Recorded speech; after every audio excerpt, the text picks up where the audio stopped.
ఈరోజు జగన్ 2.0 యాప్ ఏదైతే ఉందో సూపర్ యాప్, ఈ యాప్ ని నర్సరావుపేట నియోజకవర్గం సంబంధించి ఈరోజు ప్రారంభించుకోవడం జరుగుతూ ఉంది.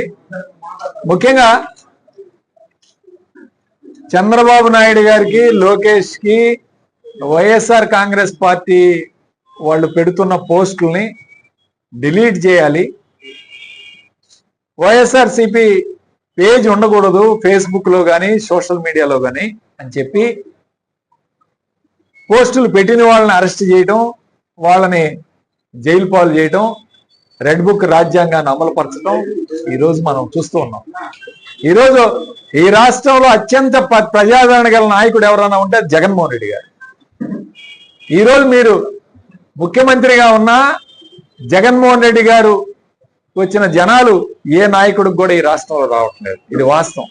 అట్లానే ఆయనకున్న ఫాలోవర్స్ చూస్తే ఈరోజు ఆశ్చర్యం వేస్తుంది. ఈ యాప్ మొన్న ప్రారంభిస్తే అంటే ఒకటి రోజున్నరకి దాదాపు 1,25,000 మంది డౌన్లోడ్ చేసుకున్నారు.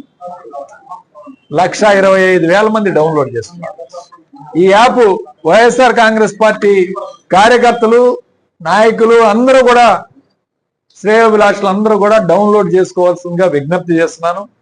ఈ యాప్ వలన ఉపయోగాలు ఏంటంటే, మీరు ఈ యాప్ లో ఒక పోస్ట్ పెడితే ఇది రాష్ట్రం అంతా కూడా వెళ్తారు. రాష్ట్రంలో ఉన్న వైఎస్ఆర్ కాంగ్రెస్ పార్టీ అభిమానులు, కార్యకర్తలు అందరూ కూడా చూస్తారు.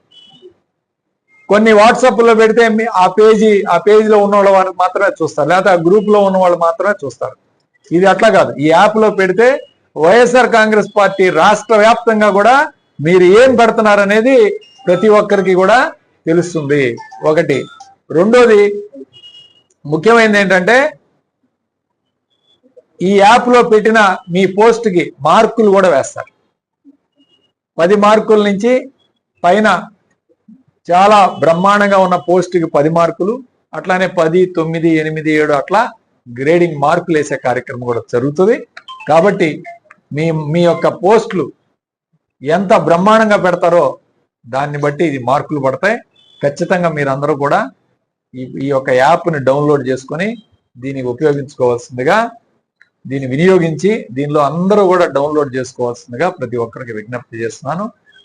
అట్లానే ఈ రాష్ట్రంలో జరుగుతున్న దారుణాలు, నిన్న గుంటూరులో ఒక మహిళని వివస్త్ర చేసి బట్టలిప్పదీసి తెలుగుదేశం పార్టీ వాళ్ళు బోర్డు దగ్గర తగాదా ఉంటే ఆమెని అసభ్యకరంగా మాట్లాడటం, సాయి కృష్ణ మరణం, క్రాంతి కుమార్ మరణం, అట్లానే నెల్లూరులో లాకప్ డెత్ చూస్తే ఈ రాష్ట్రంలో శాంతి భద్రతలు అత్యంత క్షీణించాయి. లోకేష్ కి, చంద్రబాబు నాయుడికి ఏంటంటే వైఎస్ఆర్ కాంగ్రెస్ పార్టీ వాళ్ళ మీద ఎలా కేసులు పెట్టాలి, వాళ్ళని పోస్టులు ఎవరు పెడుతున్నారు సోషల్ మీడియాలో వాళ్ళని ఏ విధంగా అరికట్టాలి, వాళ్ళని ఏ విధంగా జైలు పాలు చేయాలి. ఇది తప్పితే పరిపాలన మీద ఎక్కడా కూడా వీళ్ళకి శ్రద్ధ లేదు. వీళ్ళు లా అండ్ ఆర్డర్ పూర్తిగా ఈ రాష్ట్రంలో దెబ్బతిన్నది. అట్లానే కార్యకర్తలు ఏదైనా గ్రామాల్లో జరిగిన ఇన్సిడెంట్లు కానీ, గ్రామాల్లో మీకు జరిగిన ఏదైనా ఇబ్బందులు కానీ, అన్యాయాలు కానీ ఈరోజు ఈ యొక్క గ్రూపులో అందరూ కూడా పోస్టులు పెట్టవలసిందిగా అందరికీ కూడా విజ్ఞప్తి చేస్తూ ఉన్నాను. ఖచ్చితంగా ఈ యాప్ని అందరూ వినియోగించుకోవాల్సిందిగా ప్రతి ఒక్కరికి విజ్ఞప్తి చేస్తూ, ఈ కార్యక్రమంలో పాల్గొన్న వైఎస్ఆర్ కాంగ్రెస్ పార్టీ నాయకులు, కార్యకర్తలు అందరికీ కూడా నా యొక్క ధన్యవాదాలు తెలుపుకుంటూ సెలవు తీసుకుంటాను.